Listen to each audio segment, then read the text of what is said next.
much. I know it's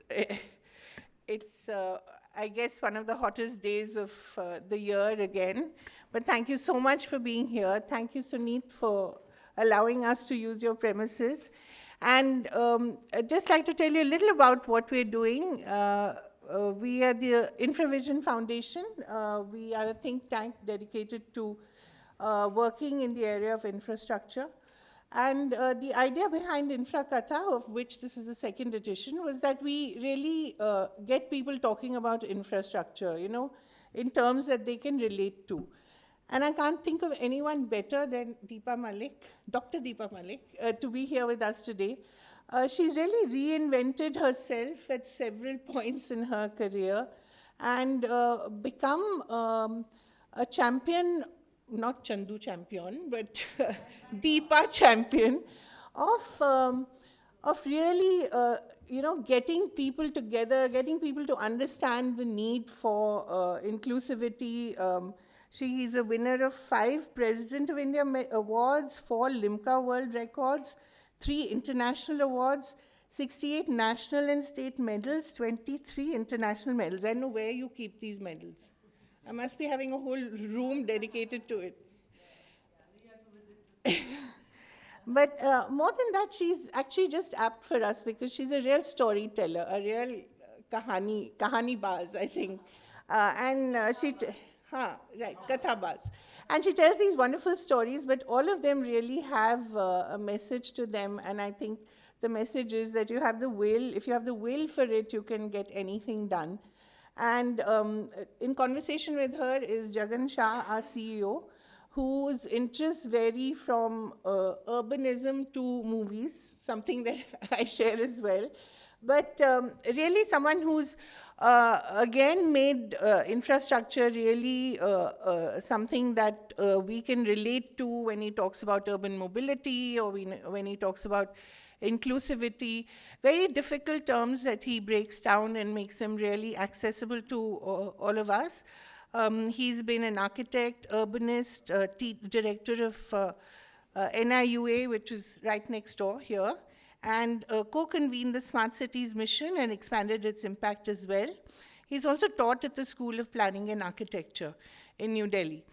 You'll hear a lot more of him and of Dr. Malik during the conversation. But just before that, I'd like you to watch this video and listen to it and listen to its message. And then the two of you can take over. Thank you so much. And thank you again, Suneet, for giving us this space and for making it inclusive, right? Thank you. The video.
So what's stopping you?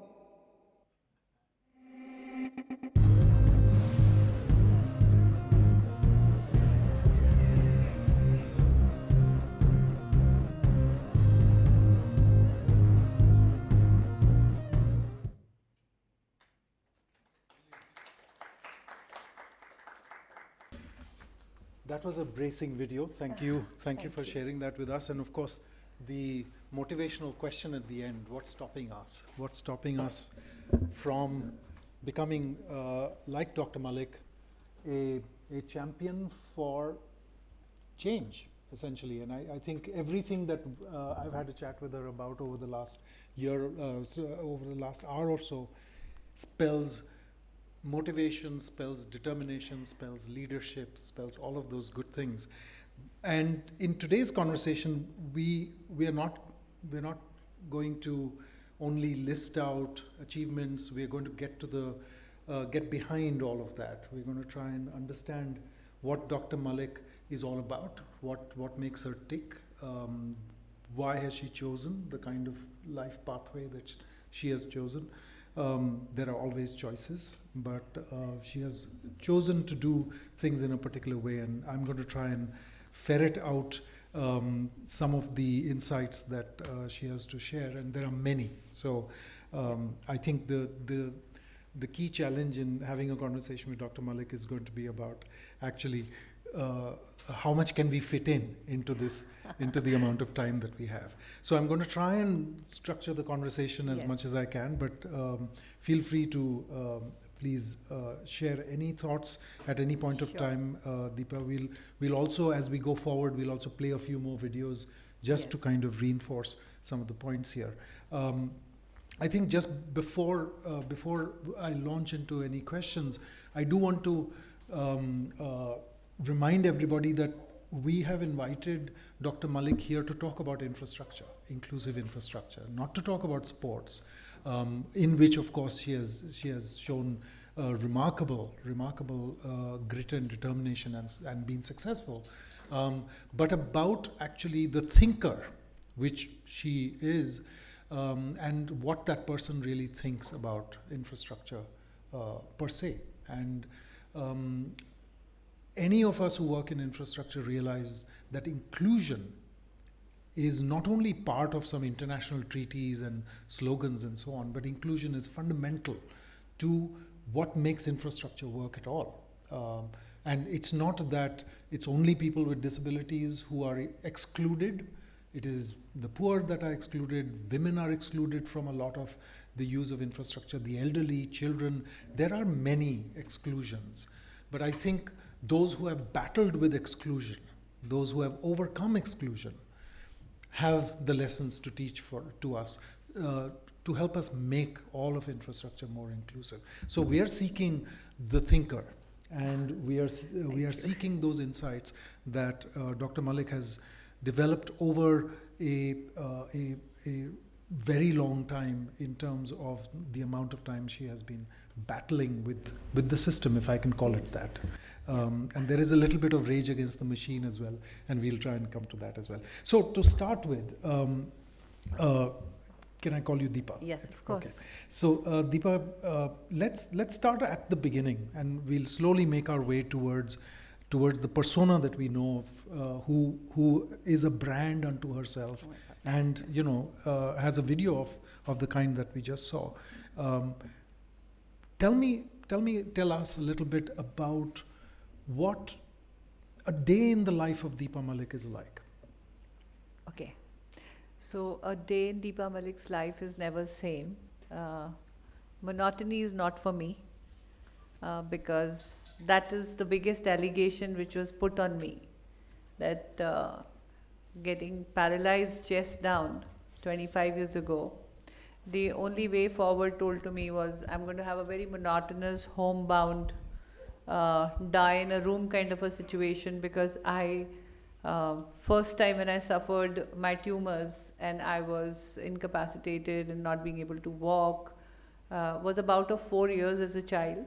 At about age of 5 years, my parents saw that there were weakness coming into the lower body. And then, of course, a long, strenuous, arduous trips to hospitals, being treated for all sorts of things. Still doctors really pinpointed a tumor in my upper spine, got operated, got into the rehab. So the first time I understood when I was sent to the school on a wheelchair. But I was lucky. I think those were the days of compassion and empathy, and people still had the human quotient very high and emotional quotient very high. As the life has become fast-paced, people are not so considerate. Maybe I don't know. With education, with technology, we should be more sensitized.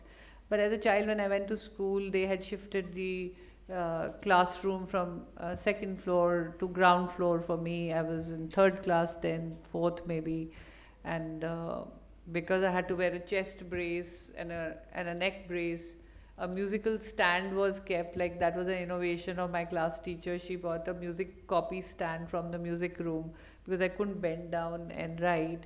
Children were encouraged with golden stars as crafted by the craft teacher. Anybody who's helping Deepa, she'll be distributing golden stars. So, together with my parents and teachers, they devised that inclusive approach, but walked again. Uh, till the time I got married, and of course, after that, I played a lot of sports. I got married, I had my first daughter.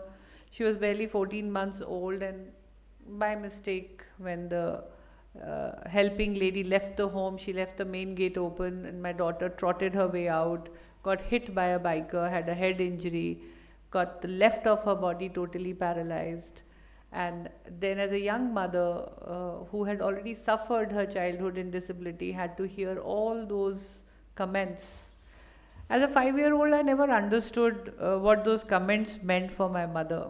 I only could see that she cried, confused that maybe she's crying because her daughter is not well. But when I became the mother of a child who was bedridden and could not even swallow food, how people looked at a girl child in disability, and iska kya hoga, aage kya karegi, boj ban jayegi. And while I was struggling with her rehabilitation, I got my tumors back. And 25 years ago, exactly in the month of June, when my husband was fighting the war, the doctors gave me barely 7 days to celebrate life and walking. So say, we'll try to save your life, but you may die. But if you live, you have to live with chest below paralysis. And in 25 years, I have lived in a body which is chest below totally paralyzed with spasticity and major 3-4 major surgeries on the spinal column, regular chemos, no bladder and bowel control, and I end up getting bed sores, I end up getting spasticity, only half my lungs inflate. So it's not a regular human body which has a regular temperature, regular blood pressure. So there is an ongoing, everyday struggle with your own body. And that you can still battle because you can be strong-willed. You can learn the new ways from a doctor. You can go for a good rehab. You can work on your mental health. But when you're ready to live your life, because you know and you have learned that life is the only festival that can be celebrated every day. And when you're ready to celebrate, what do? Your own husband leaves the army thinking, because he's been told you can't carry your wife anywhere. Oh my God, you will be in remote areas. She can't walk. She can't even manage her bladder. So she can't travel. She can't be with you. How are you going to make customized bathrooms? So people never understood the adaptive ways. And I blame it to infrastructure because जो चीज़ दिखती नहीं है वो दिमाग में बिकती नहीं है. Yeah, for example, आप spectacles लगाते हो, so it is accepted कि ठीक है, I have weak eyes, I'll wear glasses. Nobody questions you. But weak legs are using a wheelchair. It's a taboo. It's a burden. It's a liability. It's a work. Yeah. But you've overcome all of that. Yeah. So, so that's where I think I always say, Jagan, that I'm the chosen one. Because with these challenges which have fallen on me time and again, and experienced it as a child, experienced it in childhood of my child, and then again living for past 25 years in this body, I have found a purpose. The message of ability beyond disability, which is incomplete unless people understand that we deserve equal opportunities, and infrastructure is a very strong part of it. That's brilliant. It's extraordinary, actually, and I want to ask where that spiritual formation, I will call it that, if I may, yes. which in a sense enabled you to be bold enough, strong enough, determined enough. Where did that come from? Is it I parenting, think childhood? yes, strong parenting, because when my parents never gave up on me and they never let me lose any bit of my self belief, self confidence. I was never treated as someone who's a burden. I got my parenting skills from there and was easily able to bring up my daughter. Today, we are the only mother daughter duo, me and Devika, who have played together internationally in para sports. We both have represented in Asian Games. We both have won medals together. She is listed in Forbes 30 under 30, just written from a UN conference on inclusive education. So, running an NGO, she's working very hard. So, I think we found a purpose, and this purpose was so strong that it was not just about reclaiming my own life, removing certain labels, and finding my ability, but also it gave me a value addition goal of making some difference. You know, Mahatma Gandhi says, be the change that you want to see around you. And who's going to take the initiative? I mean, this is like a egg and chicken story. Will it'll be the hen first or the egg first? Will people create infrastructure for us to move out, or when they see more of us moving out, will then they realize that yes, there is a need? So But clearly, it's a problem of a mindset, isn't it? And you've encountered yes, the because mindset. when Yeah. I got involved with this journey and I started raising my voice, and I think that brought me to Delhi also. And whether it was a bureaucrat, a politician, whether it was a policy, I always tweeted, wrote letters, demanded at par policies, whether it was for the rally licenses, whether it was for the driving, acceptance of modification of the motor vehicles, or anything. Um I think it was about taking an initiative, because if we keep waiting for anybody else, I'm so happy. We may not be a house full here, but there are good thinking people who have come, and it all always starts with one person, right? वो मैं अकेला चला और कारवां जुड़ता गया. So Jagan, what you are doing today, I really thank you. I extend my gratitude. Today you may not see a house full here, but it will one day be a bigger effect, because when I started playing, when I got out, I never had the legs to walk and no footsteps to follow. But today I sit with this kind of a resume, and but I innovated new ways to create awareness, to give. I always call my records a shock treatment given to people for them to take note. Oh, she did this. And I have a little video here to show you that, because take a they look. became my advertising billboards. That look, I have the ability provided you give me the opportunity. Okay, let's So, take can a I look have at the the three video. records video? I think, yeah. Could you please play that? 3 records? Three 3 records. Okay. Well, that's some more motivational video, and I think just the fact that there's a lot of motivation is very inspiring, but more people have to be part of this. So I want to actually shift to the infrastructure story itself. Yes. You've been encountering infrastructure or the lack of it or the deficiencies in infrastructure throughout your career. But tell us of an incident where you encountered it for the first time, and perhaps it made you angry. I think there's also an anecdote related to the Yamuna swim Yeah. as well. That was also a bit of a Yes, it was a more dare, out of, yes, something a like dare, that. yes. Tell us a little bit about So, that.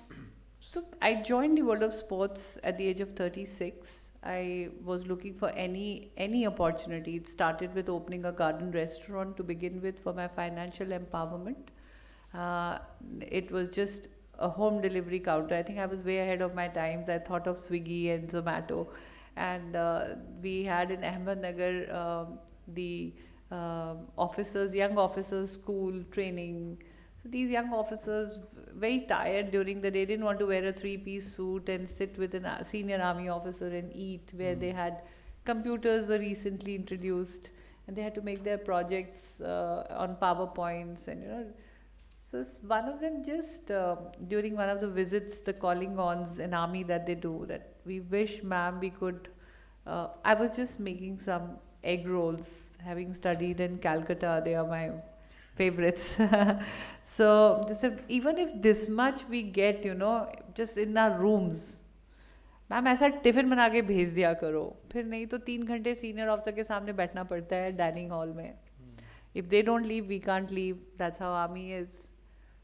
It struck me, and then so I took help of a retired army cook from our unit and started packing tiffins. And from that tiffins, they said, "Roti khila do garam garam." तो एक पीपे को काट के तंदूर बनाया. Then we put 1 table, 2 table, and a day came and it turned into a full-fledged garden restaurant. Started feeding 400 people.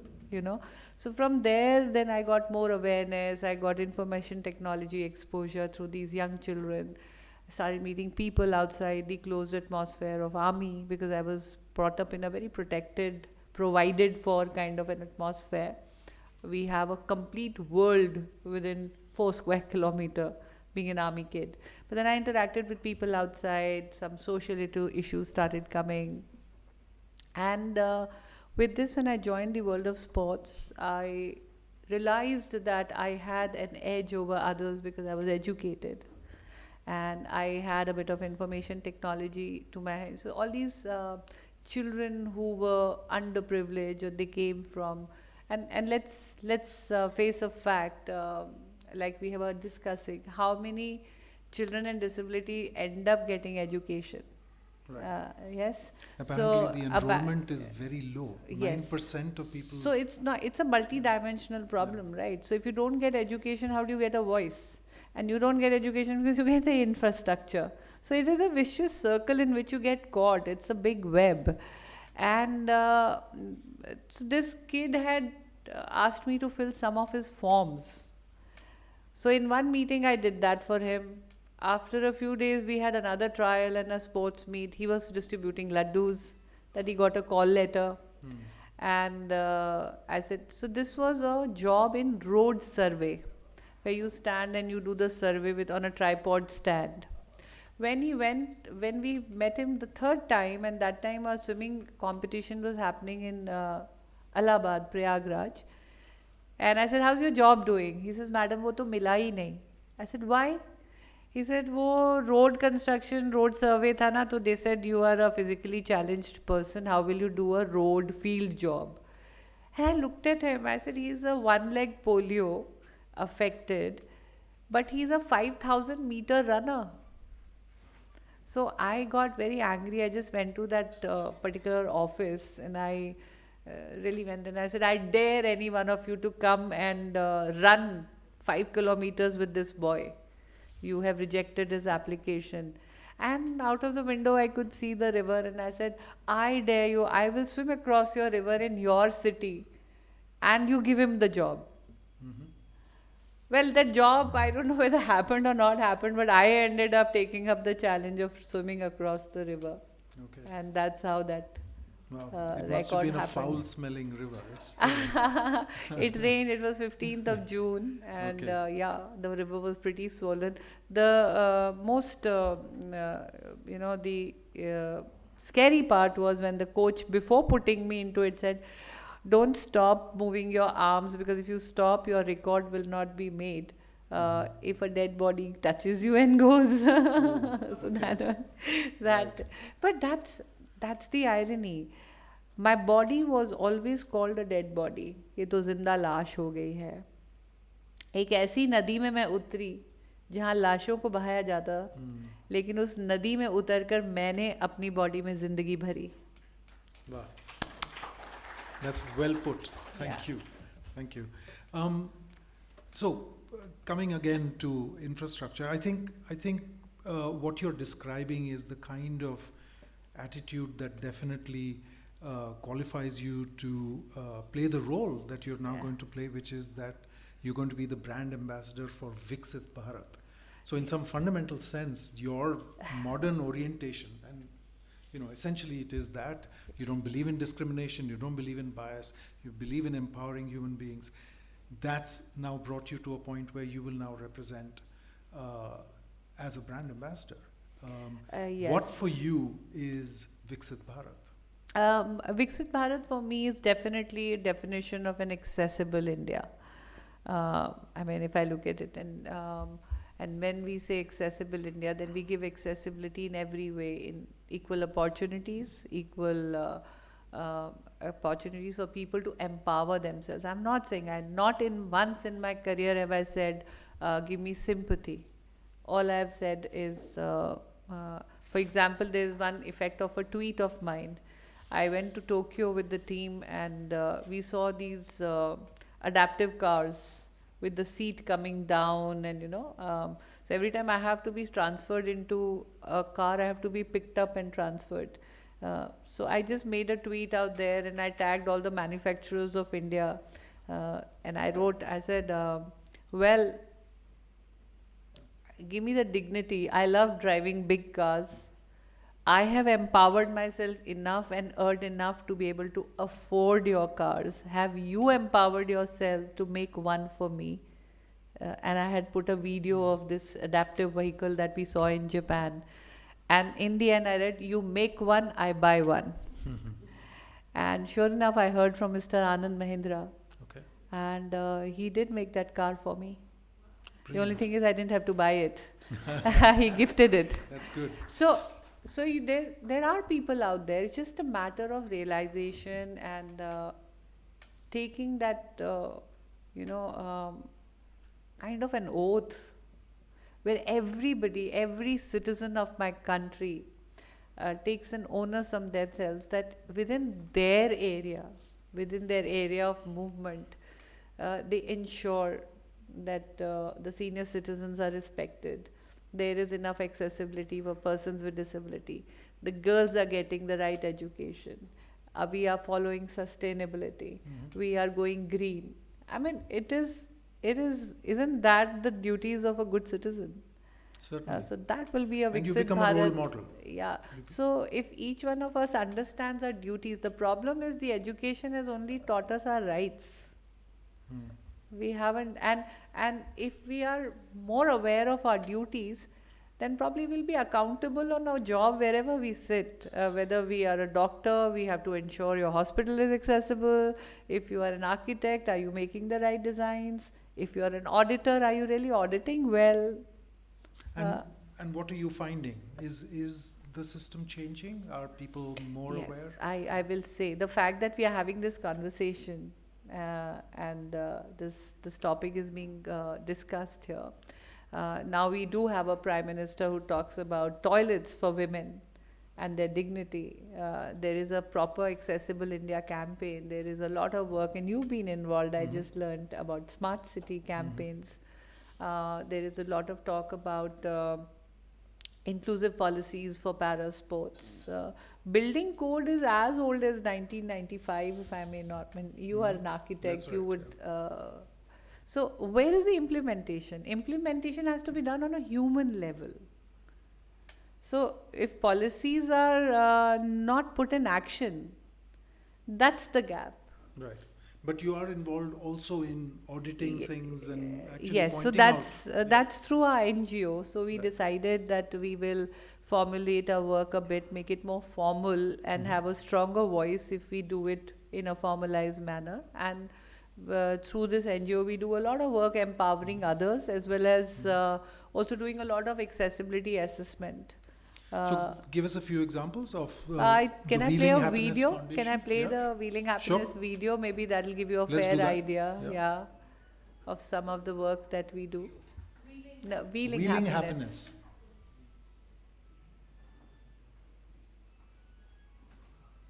So, yep. That's what I'm saying. Each one of us can take some duty. I may not be able to do it all, Right. but at least I'm giving back. Because also, like you said, for the elderly, children, others, what we do for universal access is literally universal There could be access. a It's good for lady with a everyone. stroller, there could Yeah. be an elderly woman with a walker. It doesn't necessarily be a wheelchair. You don't have to. And I tell you with full conviction that at one point in your one life cycle, you do become a person with special needs. It could be an injury, it could be an illness, it could be pregnancy, it could be old age. everyone experiences that aspect where assisted living, I yes, think. yes. So can we have the video? We're all headed for that. Deepa जी, आपका एक NGO है जी जिसका नाम है wheeling happiness. Ji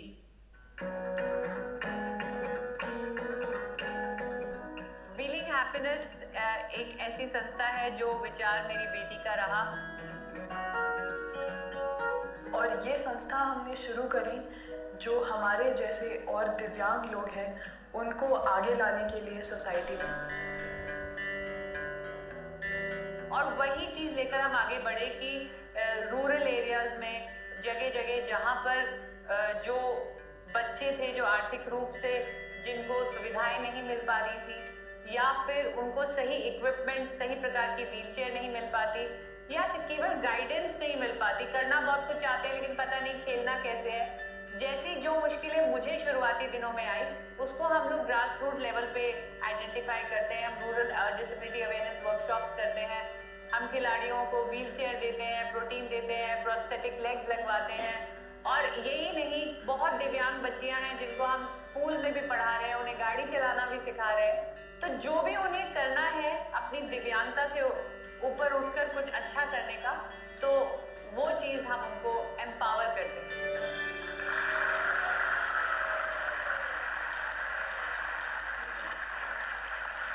but इसका सारा श्रेय देविका जी से देविका को जाता है सर, उसकी सोच बताइए थी। आपको ये कि कितना काम करना पड़ता है और किस तरह से आप ये काम करती हैं?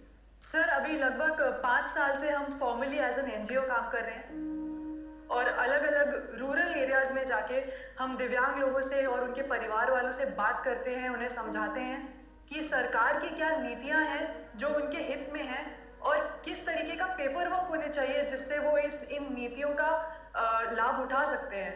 और यूनाइटेड नेशंस के लेवल पे जाके भी इंटरनेशनली भी एडवोकेसी कर रहे हैं ताकि इंटरनेशनली नीतियां ऐसी बन सके कि एक मेंबर स्टेट होने के नाते हम उन्हें फॉलो करें, और एक दिव्यांग इंसान जो भी बनना चाहता है, इसलिए हमने व्हीलिंग हैप्पीनेस इसका नाम रखा है कि आपके जो भी स्रोत हैं हैप्पीनेस के, चाहे वो स्पोर्ट्स हो, एजुकेशन हो, वो अचीव करने में हमारी फाउंडेशन आपकी मदद करती है।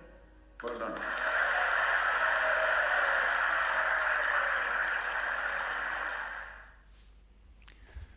So your daughter is now also with Yes, you in yes, developing yes. this foundation. Absolutely. You also work with the governments and various state governments as well. Yes. The Divyang board of UP government, for instance. Yes. With the Haryana RERA as well, the Real Estate Yes. Regulatory Authority. Give us a little sense of what you have been discovering in auditing housing complexes or buildings and such like. Yes. So the first time I got this role of responsibility was I became the member of 5-year Planning Commission as appointed by the HRD division of the Sports Ministry. And that's when we decided to have an accessibility assessment on all the sporting infrastructure. And also create policies at par where persons with disability had the same accessibility to not only just the infrastructure but also the funding programs and opportunities to train.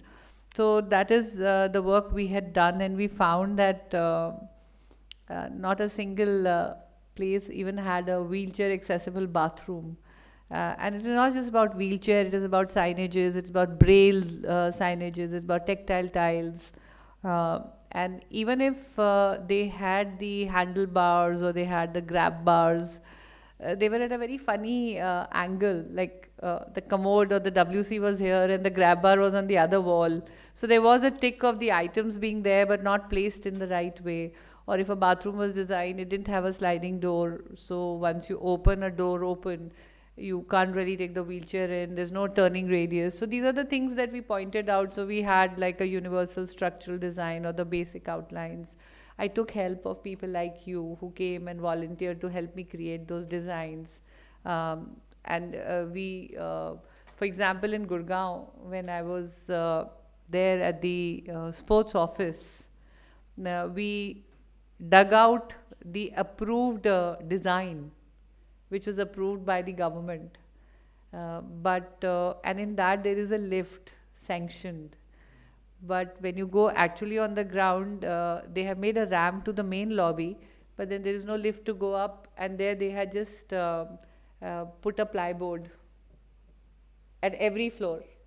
They had covered that space, the opening of the lift. There was no lift.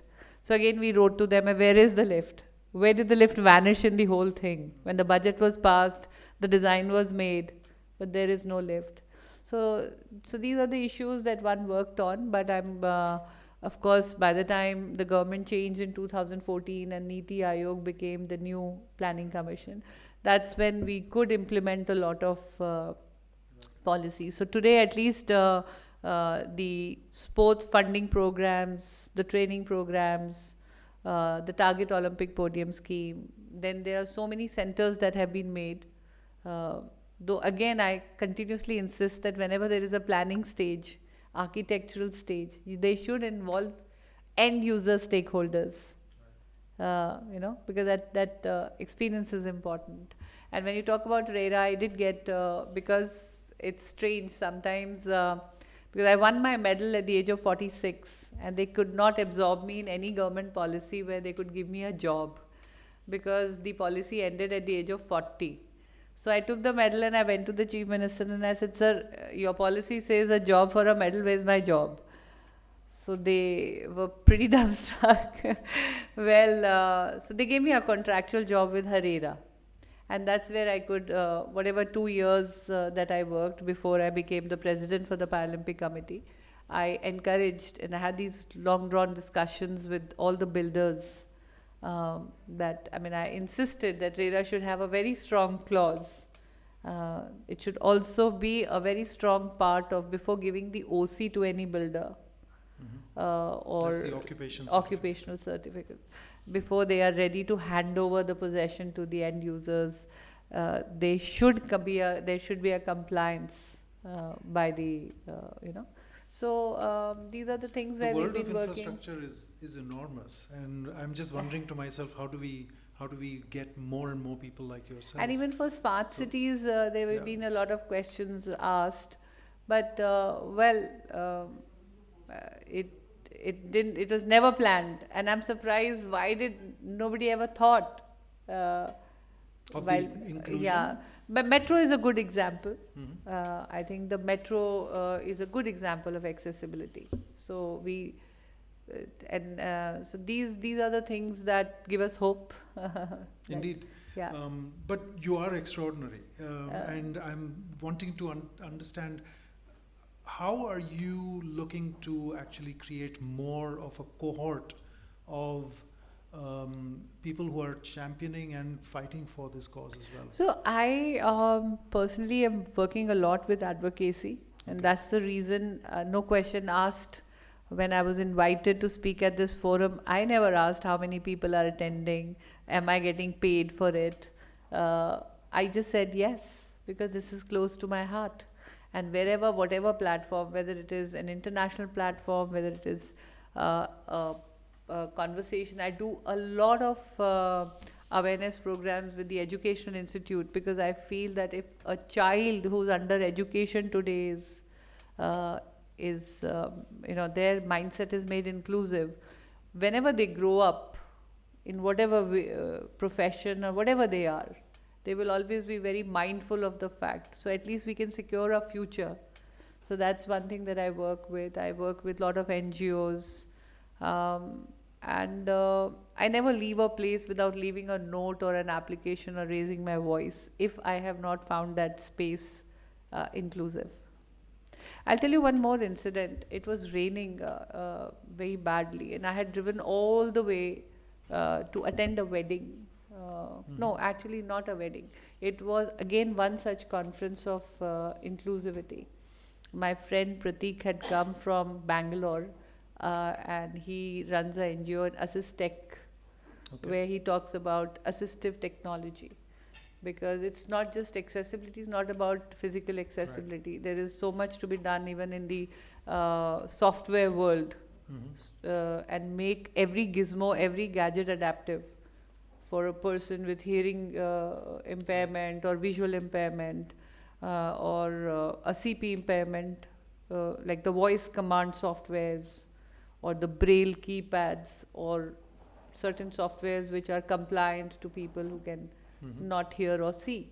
So accessibility is. So you see the future of infrastructure as being this kind of smarter infrastructure? Of course, that is very much a part of it, because otherwise you will not be moving alongside the world the way people are moving ahead.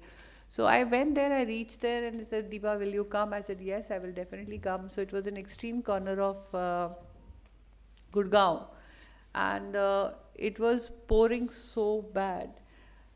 When I reached there, it was a beautiful building, very smart, very accessible, everything was done, but there was not a single point where I could alight without getting wet. Right.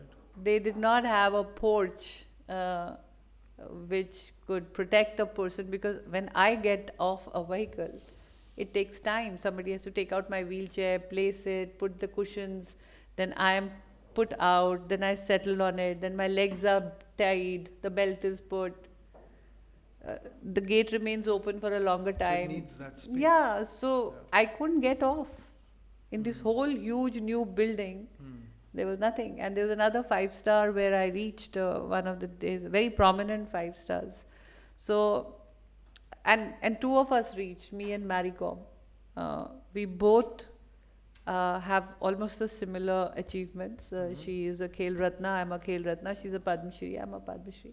And we both have pioneered in our own fields. So there was a red carpet for the VVIPs, and I was one. But when I reached there, they had a porch. She got off, she could walk. My entry was through the luggage area, and it was exposed. It did not have a roof. And I asked him, I said, don't I deserve a similar entry? I have missed the red carpets even after winning 5 President Awards, because most of the 5 stars have a side entry for me. And in the Ashoka Hotel, that lift never works. So actually, while you told us about the fact that we have to play our duties and be conscious of the duties, of course, you're also a fighter for rights. And between these two things, between reminding people of duties, fighting for rights, there must be a little bit of anger that builds up. What makes you most angry? Is it the lack of thought? Or is it the lack of attentiveness? What is it? I don't think I feel angry now. I think that much patience I have gained over the years.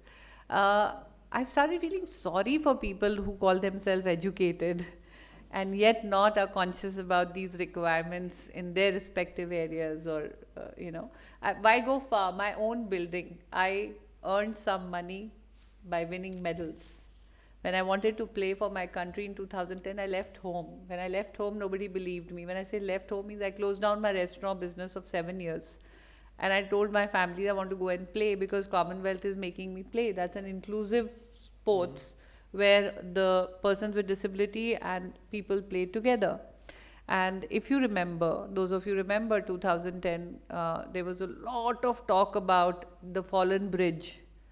Like the engineers have not made it well, and the rains happened, and the bridge fell down. The footbridge, which was right, which then eventually army people made overnight. That's right. So like that. So there was so much of talk about that. And when I was in the international zone, firstly I fought at home that I want to go and play, and everybody said, where is she going to play? She's 40.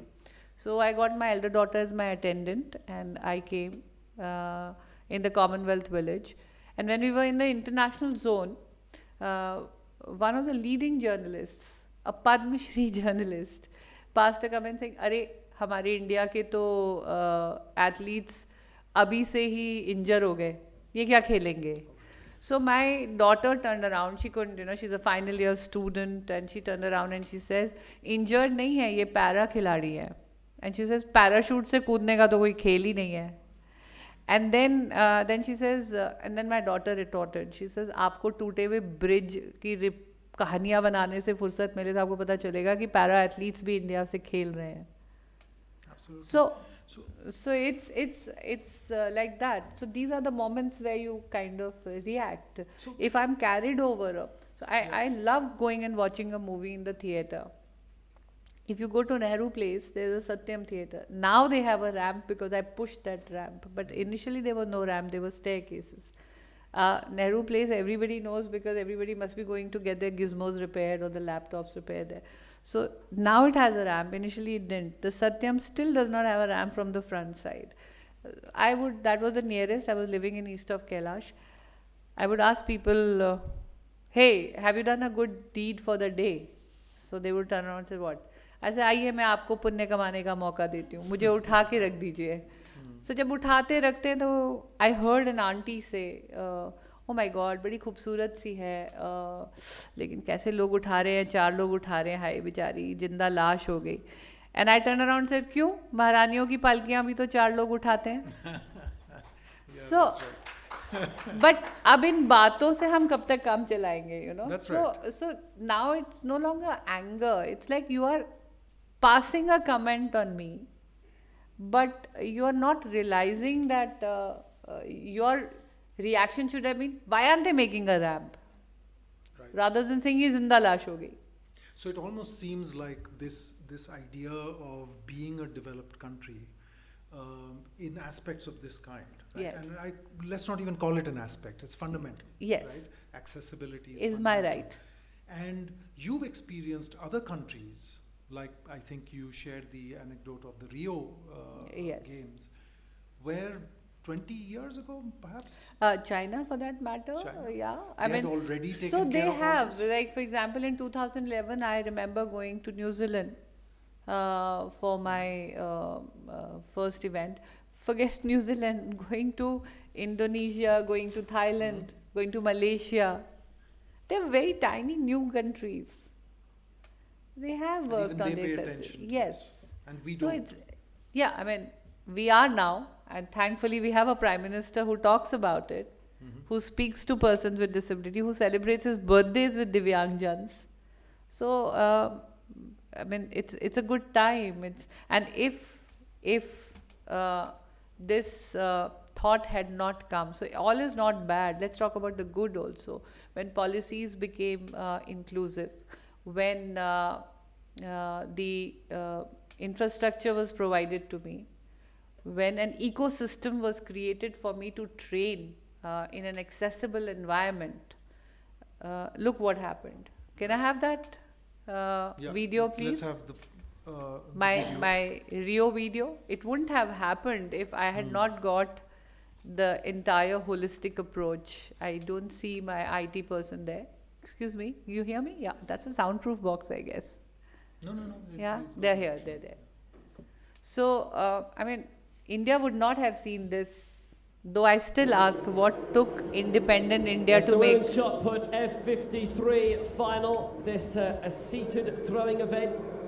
And this is Deepa Malik of India.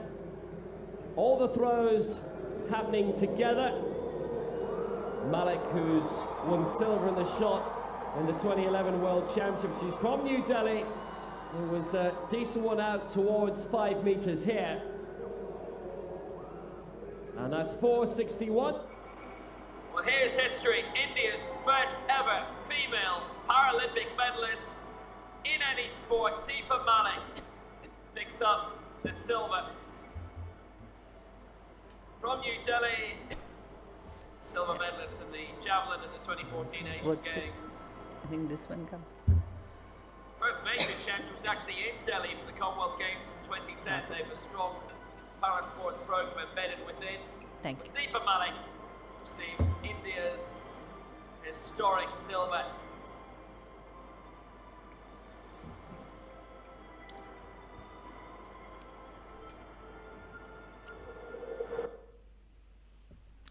Congratulations.